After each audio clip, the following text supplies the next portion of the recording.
அனைவருக்கும் இனிய மதிய வணக்கங்கள். இன்னைக்கு மதியம் சுமார் 12 மணி அளவில் எங்களுடைய தலைவர் மரியாதைக்குரிய திரு அண்ணாமலை அவர்கள் பாரதிய ஜனதா கட்சியிலிருந்து உறுப்பினர் பதவியை ராஜினாமா செய்துட்டு இன்றைக்கி வீதி லீடர்ஸ் அப்படிங்கிற ஒரு அமைப்பு, அது முதல்ல அவர் நடத்திட்டு வந்த அமைப்பு தான். அந்த அமைப்பில் இன்றைக்கி உறுப்பினர்களாக யார் யார் விருப்பப்படுறாங்களோ அவங்களெல்லாம் சேர சொல்லியிருக்காரு. அது பின்னால் அரசியல் கட்சியாக சில நாட்களுக்கு அப்புறம் மாறும்னு சொல்லியிருக்காரு. இது எங்களுக்கு எல்லாம் மிகுந்த மகிழ்ச்சியை அளிக்குது. இது சம்மந்தமாக உங்களுக்கு ஏதாவது கேள்வி இருந்துச்சுன்னா கேட்கலாம். இதுக்கு முன்னாடி இருந்தே இல்லைங்க, நான் அவர் அவரோட பேட்டியிலே தெளிவாக சொல்லியிருக்காரு. டிசம்பர் 2025 24/12/2025 அவர் ராஜினாமா கொடுத்தாரு. கட்சி தலைமை எலெக்ஷன் முடிச்சு கொடுங்க அப்படின்னு சொன்னதுக்குனாங்க அவரும் அவரோட கடமையை முழுமையாக நிறைவேற்றி இருந்த கட்சிக்கு உண்மையாக என்ன பண்ண முடியுமோ அதை பண்ணி கொடுத்துட்டு இன்னைக்கு வெளியே வந்திருக்கோம். எப்படிங்கண்ணா? ஆனா பிஜேபிக்கு பின்னடைவு ஏற்படுமாங்கிறத நான் சொல்லக்கூடாதுங்கண்ணா. அது எங்க இயக்கத்தை, புது இயக்கத்தை பத்தி கேட்டீங்கன்னா நான் சொல்லலாம். இந்த இயக்கம் மிகப்பெரிய ஒரு வலுவான இயக்கமா மாறி தமிழ்நாட்டில் கூடிய விரைவில் அனைத்து கட்சிகளையும் புறம் தள்ளி நாங்க முதலிடத்துக்கு வருவோம் அப்படிங்கிறது மட்டும் நான் சொல்றேன். ஆனா நாங்க எல்லாருமே கட்சி பொறுப்பை ராஜினாமா பண்ணிட்டு அடிப்படை உறுப்பினர்ல இருந்து வெளியே வந்துட்டு தான் வீதி லீடர்ஸ்ல நாங்க எல்லாம் ஜாயின் பண்ணிருக்கிறோம். ஆனா எவ்வளவு பேர் ரிசைன் பண்ணிருக்காங்கிற டேட்டா இன்னும் தெரியல. அது நமக்கு கொஞ்சம் லேட்டா தான் தெரிய வரும். இப்போ புது உறுப்பினர்கள் 12 மணில இருந்து இன்னைக்கு சுமார் 2 மணி ஆச்சு. 2 மணி நேரத்துல உறுப்பினர் இன்னைக்கு வீதி leaders.org ஒரு 3 லட்சத்தை கடந்திருக்கும்னு நான் நினைக்கிறேன். 3 லட்சம் கரெக்டா 3,517,000 பேர் இப்ப நான் பார்க்கும்போது இருக்கு.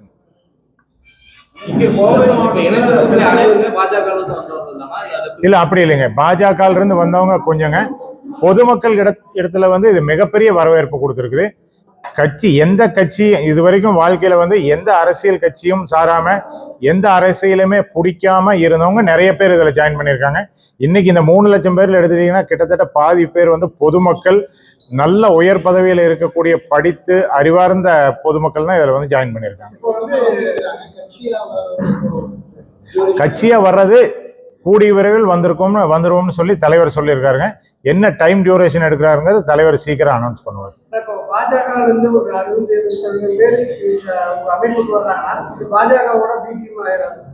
இல்ல அப்படி சொல்ல முடியாதுங்க. இப்ப தலைவர் சொல்லும் போது சொன்னாரு, நாங்க எல்லா கட்சியை மாதிரிதான் இனி பிஜேபியும் பார்ப்போம்னு அவர் ரொம்ப தெளிவா தான் பேசியிருக்காரு. எப்படி மற்ற கட்சிகள் இருக்கோ, திமுக, அதிமுக, காங்கிரஸ், இந்த மாதிரி கட்சிகள் எல்லாம் எப்படி பார்க்கறோமோ அப்படித்தான் பார்ப்போம்.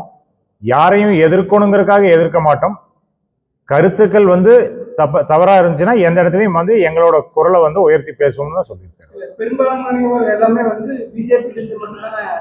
இல்ல அப்படி எல்லாம் கிடையாது. அதுக்கு தான் நான் சொல்றேன். நீங்க நினைக்கிறது இப்ப மெம்பர் ஆகிறது பிஜேபியில இருந்து நீங்க எல்லாருமே நினைக்கிறீங்க. அது கிடையாது. பிஜேபியில இருந்தும் வர்றாங்க, அனைத்து கட்சியில இருந்தும் வர்றாங்க. நான் அதுக்கு தான் ரொம்ப விவரமா சொல்றேன். இதுவரைக்கும் அரசியல் வாடையே இல்லாத பொதுமக்கள், ஐயோ எனக்கு அரசியல்னாலே பிடிக்காது அப்படின்னு சொல்லிட்டு இருந்த பொதுமக்கள் தான் நிறைய ஜாயின் பண்றாங்க. அதுக்கு காரணம் எல்லாருமே ஒரு நேர்மையான அரசியலை வேணும் அப்படின்னு சொல்லி வெகு காலமா எல்லாருமே பார்த்துட்டு இருந்தாங்க. அந்த நேர்மையான அரசியலுக்கு உண்டான ஆள் இன்னைக்கு தான் வெளியே வந்திருக்காரு. அப்படிங்கறதுனால அவர் பக்கமா எல்லாரும் வர்றாங்க. ஆனா அது கூடிய விரைவில் வந்துடும். இப்போ கோயம்புத்தூர் நெக்ஸ்ட் பிரஸ் மீட் அவர் இறங்கணும்னு சொல்லிடுவாருங்கண்ணா. அதுதான் முதல்ல தொடங்குறாரு. அதுல ட்ரைனிங் கொடுத்து தான் எல்லாருமே அரசியலுக்கு, நான் உட்பட எல்லாருமே அதுல போய் என்னென்ன பண்ணணுங்கிறத தெரிஞ்சுக்கிட்டு தான் அடுத்த கட்ட பதவிகளாகட்டும், அரசியல்ல நம்ம பொறுப்புகள் எடுத்துட்டு எலெக்ஷன் நிக்கிறதாட்டி எல்லாருமே அந்த ட்ரைனிங் முடிச்சுட்டு தான் நாங்க வருவோம். ரஜினியோட ரோல்ங்கிறத பத்தி இன்னும் இது வரைக்கும் தலைவர் எதுவும் அறிவிக்கலைங்கன்னா என்ன இருக்குங்கிறது எங்களுக்கு தெரியாது.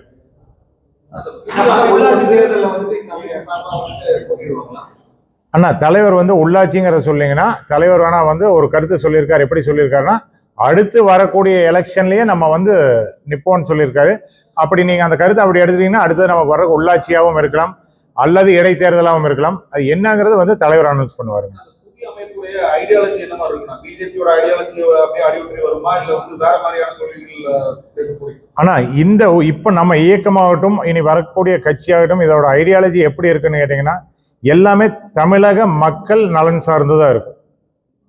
தமிழக மக்கள் முதல் இந்தியாவும் தேசிய அரசியல் சார்ந்த தமிழக அரசியலுங்க. தமிழக அரசியலை சுற்றி தான் இருக்கும், தமிழக மக்களை சுற்றி தான் இருக்கும். தமிழக மக்கள் முதன்மையாக வச்சு நமக்கு என்னென்ன தேவைப்படுதோ அதை தான் பண்ணணும்.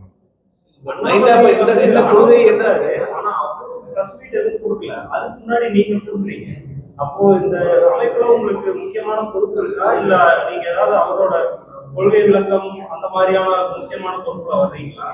இல்லைங்க, என்ன காரணத்தினால நீங்க பிரஸ் மீட் கொடுக்குறீங்க?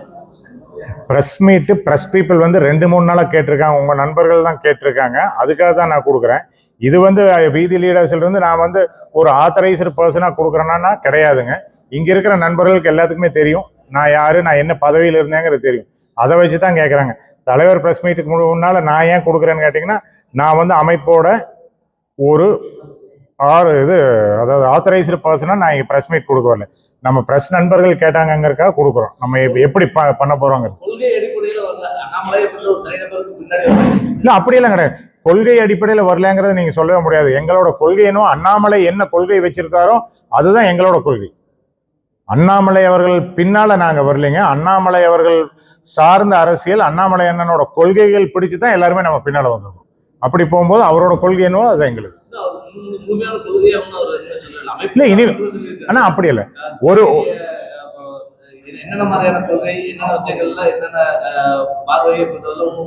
ஆனா எல்லாமே சொல்லுவாருங்கன்னா, இப்போ ஒரு மனிதரை பிடிச்சுதான் நம்ம வர்றோம். அவர் இருந்த இடத்துல என்ன கொள்கைகள் வச்சிருந்தாரோ அவர் பின்னால் லட்சக்கணக்கான தொண்டர்கள் நாங்க வந்து பின்தொடர்ந்துட்டு இருந்தோம்னா இது நாள் வரைக்கும் அவரோட நடவடிக்கைகள் பிடிச்சு தான் இருந்தோம். அதனால அவங்க வெளியே வந்ததுனால நாங்களும் வர்றோம்.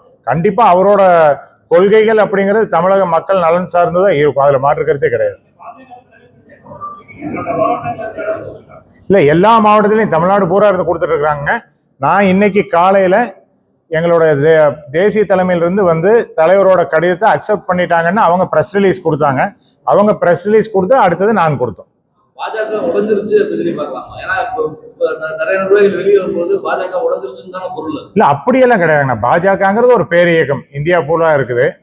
அதை வந்து நம்ம உடைஞ்சிருச்சுன்னு சொல்றது வந்து தப்பான வார்த்தைங்க. தமிழகத்தை பொறுத்தவரை பிஜேபியில இருந்து தான் அதிக அளவிலான உறுப்பினர்கள் வந்து வீதி லீடர்ஸ்ல ஜாயின் பண்ணிட்டு இருக்கீங்க. இல்ல மீண்டும் மீண்டும் நான் அதை சொல்றேங்க.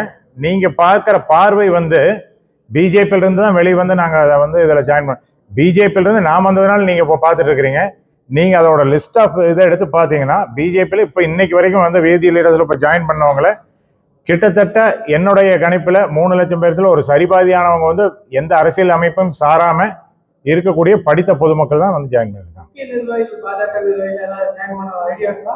இல்ல அது தெரியாதுங்கன்னா, அது ஒவ்வொரு நிர்வாகிக்கும் அவங்களோட இதை பொறுத்தது. அது தெரியாது யாரு ஜாயின் பண்ணுவாங்கிறது நமக்கு தெரியாது.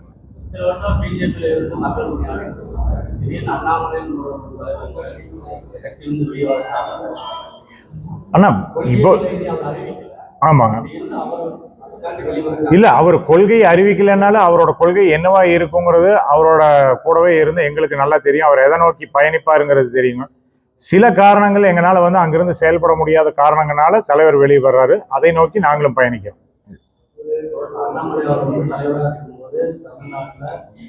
வாக்கு சதவீதம் உயர்றது அளவுக்கு வாக்கு சதவீதம் குறைஞ்சிருச்சு, பிஜேபிக்கு மதிப்பு இல்லை, தமிழ்நாடு மக்கள் இல்லை அப்படின்னு சொல்லி புதுக்கட்சி ஆரம்பிச்சிருக்கிறாரா, இயக்க ஆரம்பிச்சிருக்கிறாரா? ஆனா இல்லை, எங்களுக்கான அவரோட ஸ்பீடு, அவருக்கான ஒரு இடம் அது இல்லைங்கிறது இப்போ வந்து தெளிவாக நம்ம முடிவு பண்ணியிருக்காரு. அதனால நம்ம வெளியே வந்துட்டு பண்ணுவோம் அப்படிங்கிறது. அவரோட அரசியலுங்கிறது வேற மாதிரி இருக்கும். பத்திரிகை நண்பர்களுக்கு என்னை விட முழுசாக நல்லா தெரியும் அவர் எப்படி அரசியல் பண்ணுவார் அப்படிங்கிறது. அந்த ஸ்பீடுங்கிறது அவர் வந்து ஒரு இடத்துல இருந்துட்டு அவர் வந்து ஒரு மேனேஜராக இருக்க முடியாதுங்க. அவர் வந்து தானாக சுயமாக முடிவெடுக்கக்கூடிய இடத்துல இருந்தால் மட்டும்தான் அரசியல் பண்ண முடியும். அவர் அந்த மாதிரி ஒரு நபர்.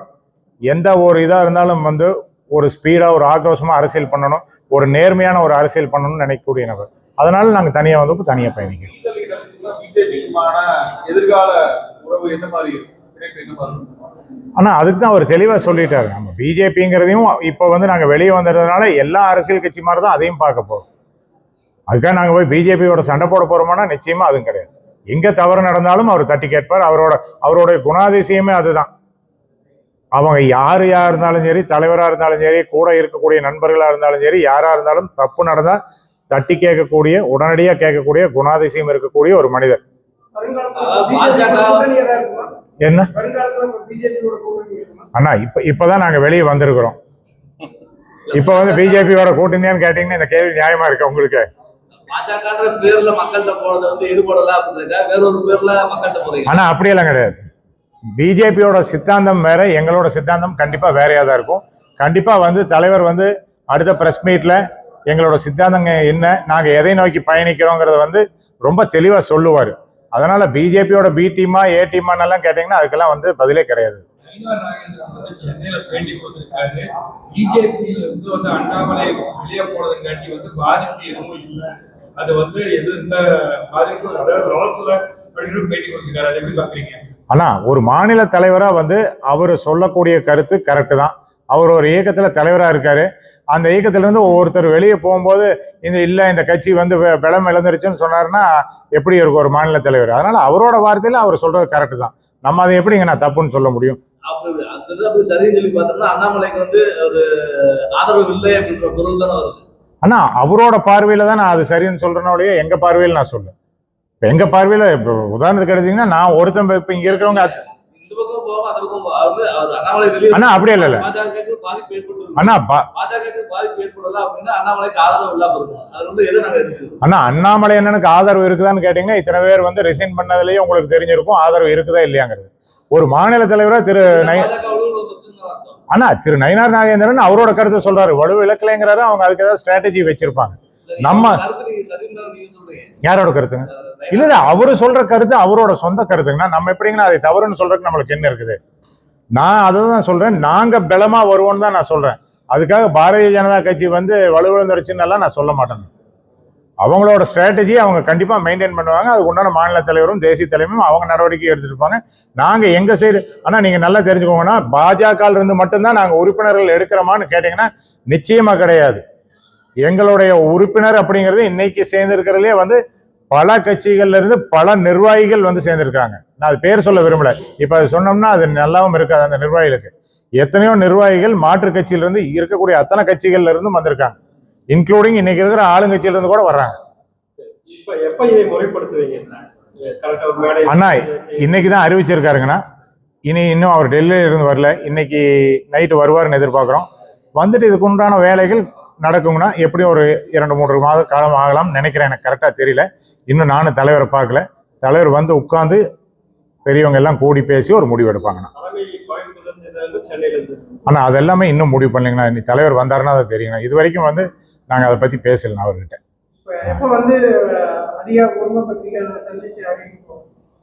அண்ணா தலைவர் வந்து பத்திரிகையாளர்களை சந்திக்கிறதுக்கு என்னைக்குமே மறுத்ததே கிடையாது. அடுத்த முறை கோயம்புத்தூர்ல என்னைக்கு இறங்குறாரோ கண்டிப்பா இன்னைக்கு உங்களை எல்லாம் சந்திப்பாரு. உங்களோட அனைத்து கேள்விகளுக்கும் கண்டிப்பா பதில் சொல்லுவார்.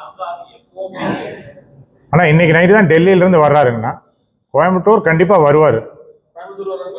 இல்ல இன்னைக்கு சென்னை வர்றாருங்க. அடுத்தது மேபி ஒரு 2-3 நாள் ஒரு வாரத்துக்குள்ள அதிகபட்சமா வந்து கண்டிப்பா கோயம்புத்தூர் வருவாரு.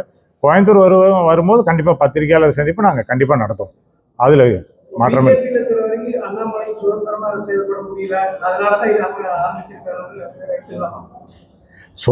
செயல்பட முடியல அதனாலதான் ஆரம்பிச்சிருக்காங்களான்னு கேட்டீங்கன்னா அதுவும் ஒரு காரணமா இருக்கலாங்கண்ணா. நான் அதுக்கு தான் அப்பளவே சொன்னேன். மேனேஜரா இருக்க விரும்பல. அவர் வந்து முடிவெடுக்கக்கூடிய தனியா சுயமா முடிவெடுக்கக்கூடிய இடத்துல அவர் இருக்கணும். அப்படி இருந்தா மட்டும்தான் அவருடைய அரசியல் நம்ம பண்ண முடியும். அவர் அதை நோக்கி தான் போவார். தமிழக அரசியல் களத்தை வந்து விஜய் வெர்சஸ் அண்ணாமலைன்னு மாற்றுக்கான முயற்சி இல்லைங்கன்னா வருங்காலம் வந்து கண்டிப்பா வந்து மரியாதைக்குரிய விஜய் அவர்களும் திரு அண்ணாமலை அவர்களும் தான் வந்து இந்த ஃபீல்டில் இருப்பாங்க. அதுல வந்து திரு அண்ணாமலை அவர்கள் கண்டிப்பா வந்து எங்க தலைவர் வந்து முன்னோக்கி செல்வார். என்ன காரணம்னு கேட்டீங்கன்னா இன்னைக்கு வந்து ஒரு அறிவார்ந்த அரசியலை பத்தி பேசணும், ஒரு அறிவார்ந்த அரசியல் நடத்தணும், அல்லது ஒரு அரசாங்கத்தை வந்து நல்லா நிர்வகிக்கணும் அப்படின்னா இன்னைக்கு இவரை விட தமிழ்நாட்டில் வந்து ஒரு அருமையான ஆள் கிடையாது. எந்த துறையை எடுத்துக்கிட்டீங்கனாலும் அவருக்கு தெரியாத துறையே கிடையாது. அதனால வந்து அடுத்த எலெக்ஷன் அப்படின்னு வரும்போதுங்க அது வேற மாதிரி தான் இருக்கும். இன்னைக்கு அவருக்கான இடம் நிறைய தேவை இருக்குது. கண்டிப்பா வருவார். இந்த இடத்துல. கட்சி நடத்துற அளவுக்கு அண்ணாமலை பணம் இருக்கு. அரசு- நண்பர்கள் உதவியோட தான் கட்சியோட செலவை பார்த்துக்கிட்டு இருக்காங்க அப்படின்னு சொன்னாரு. இப்போ கட்சியா நடத்தக்கூடிய அளவுக்கு அவருக்கு என்ன வருவாய் இருக்கு? அரசியல் கட்சி நடத்துறதுக்கு பணம் மட்டும் வேணும்னு யாருன்னா சொன்னாங்க? பணம் உறுப்பினர் தானே வேணும், உறுப்பினர் தானே வேணும். ஆனா அரசியல நீங்க இன்னும் பணமாவே பார்த்துட்டு இருக்கீங்கன்னா, பணத்திற்கான அரசியல் வந்து இந்த சட்டமன்ற எலெக்ஷனோட முடிஞ்சு போச்சு. எதுக்கு பணம் வேணும் எங்களுக்கு? கொடுக்கறதுக்கு இல்ல, கட்சி நடத்துறதுக்கு. கட்சி நடத்துறதுக்கு எதுக்கு பணம் வேணும்னா, இங்க ஒரு ஆபீஸ் போட்டா நான் நடத்துறேன் கோயம்புத்தூர்ல. இல்ல ஒரு பொதுக்கூட்டம் அந்த மாதிரியான விஷயங்கள் பண்றீங்க, ஒரு மேடை அமைக்கிறதுல இருந்து எல்லாருக்குமே செலவுகள் கண்டிப்பா வேணும், கட்சிக்கான செலவுகள் கண்டிப்பா வேணும். இப்போ நீங்க திமுக ஆகட்டும் அதிமுக ஆகட்டும் அவங்க பார்ட்டி ஃபண்ட் ஒன்று தனியா வச்சிருக்காங்க. அந்த மாதிரி ஒரு பார்ட்டி ஃபண்ட் இருந்தா தானே ஆனா எங்களுக்கு பார்ட்டி ஃபண்டுன்னு தேவையில்லை. நீங்க பத்திரிகையாளர்கள் வந்து சொன்னீங்கன்னா கொஞ்ச நேரத்தில் நான் காமிக்கிறேன் எனக்கு எத்தனை உதவிகள் யார் யார் பண்றேன்னு நினைச்சிருக்காங்கன்னு. எல்லாத்துக்கிட்டையும் உதவிகள் நம்ம எடுக்க போறது இல்லைங்கன்னா, நீங்க சொல்ற மாதிரியே ஒரு பொதுக்கூட்டம் நடத்தணும்னா பொதுக்கூட்டத்துக்கு என்ன செலவாகுதோ அதை நாங்கள் உறுப்பினர்கள் யாருக்கு வந்து முடியுதோ ஆளுக்கு 10 ரூபா போட்டு பண்றோம். சீமான் சொல்ற மாதிரி ஒரு திரள் நிதியா எடுத்து இல்ல சீமான் கூட தயவு செஞ்சு அவரோட அரசியல் வேறீங்க, நான் அது தப்பு சொல்ல. அவர் எப்படி பண்றாரோ அவரு பண்ணிட்டோம். அவருக்கும் அண்ணாமலை அண்ணன் பண்ற அரசியலுக்கும் வேற. திரள் நிதி எடுத்து பண்றோமான்னு கேட்டா அது நாங்க வந்து எங்களோட ஸ்டைல்ல பண்ணுவோம். 10 ரூபாய் கொடுப்பீங்க அப்படின்னா அது திருநெல்வேலி கணக்கு தானே இல்ல, அப்படி இல்ல, வேண்டாம்னா கோயம்புத்தூர் நடத்துறதுக்கு நாங்க 2 பேர் வந்து யாரோ 2 பேர் பண்றோம். சென்னையில் நடத்துறதுக்கு யாரோ 2 பேர் பண்றோம். நண்பர்கள் நிதி உதவியோட அல்ல, இது நண்பர்கள் கிடையாதுங்கன்னா தொண்டர்கள். நான் வந்து நண்பர் கிடையாதுங்க, நான் ஒரு பார்ட்டி மெம்பருங்க. இல்ல நான் சொல்றேன், நான் ஓப்பனாவே சொல்றேன். கோயம்புத்தூர்ல ஒரு மாநாடு போடணும் அப்படின்னா ஒரே ஆள் நான் பண்ற மாநாடு. இந்த மாதிரி எவ்வளவு கோயம்புத்தூர்ல இருக்கிற அத்தனை டிஸ்ட்ரிக்ட்லயும் எத்தனை மாநாடு போடணுமோ அத்தனை மாநாட்டையும் ஒவ்வொரு நபர் ஏற்றுக்கொள்ளக்கூடிய அளவுக்கு வந்து நம்ம கிட்ட சப்போர்ட் இருக்கு. பொதுமக்கள் கொடுக்குறாங்க. நான் சொல்றது உங்களுக்கு நான் எங்களால ஓப்பன்லயே கொடுக்க முடியும், ஓப்பன்லயே கொடுக்க முடியும். எந்த கட்சியும் பண்ணாத நாங்க வேணா பண்றோம். ஒரு பொதுக்கூட்டத்தை நடத்துறோம், யார் யார் வந்து அதுக்கு ஃபண்ட் பண்றாங்கன்னு வேணா நாங்க காமிக்கிறோம். இதுல என்ன இருக்குங்க? ஆனா எங்களோட அரசியல்ல ஒளிவு மறைவு கிடையாதுங்கண்ணா.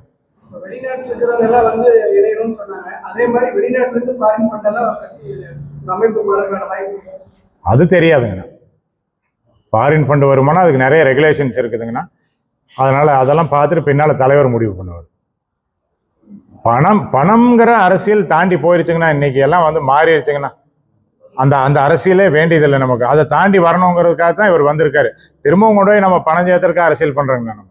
அதிமுக திமுக பெரும் கட்சி இருக்கும்போது அமைப்பு எந்த அளவுக்கு ஆனா எப்படின்னா நீங்க இன்னுமே அப்டேட் ஆகலையானா, அதிமுக திமுக இன்னும் பெருங்கட்சிகள்னு சொல்லிட்டு இருக்காங்க. எங்கன்னா இருக்காங்க இன்னைக்கு?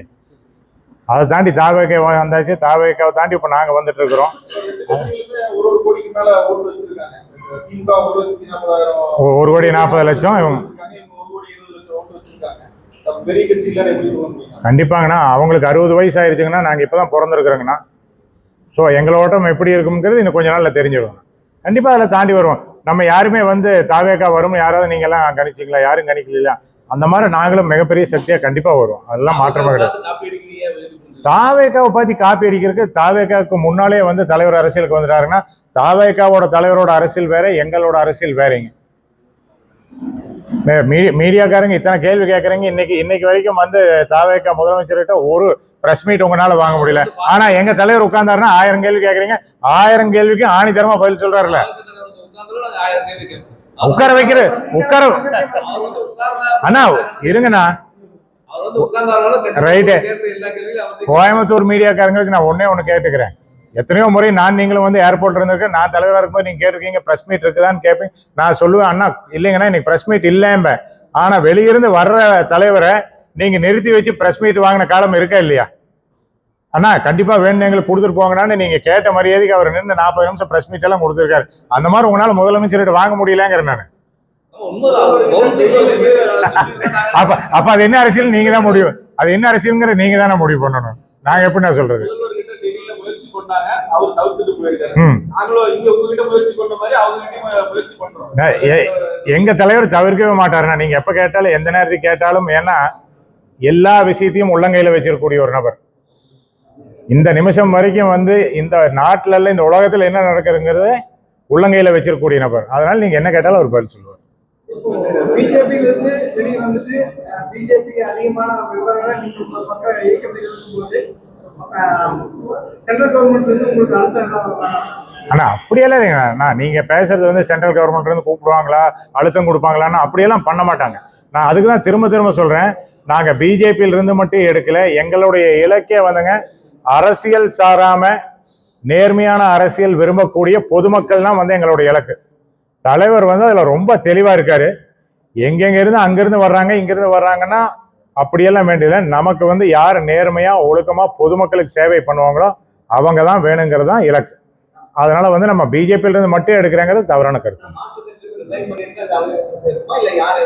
ஆனா இல்ல, கண்டிப்பா மாற்று கட்சியிலிருந்து ரிசைன் பண்ணிட்டு சேர்றதுதான் நியாயமா இருக்கும்.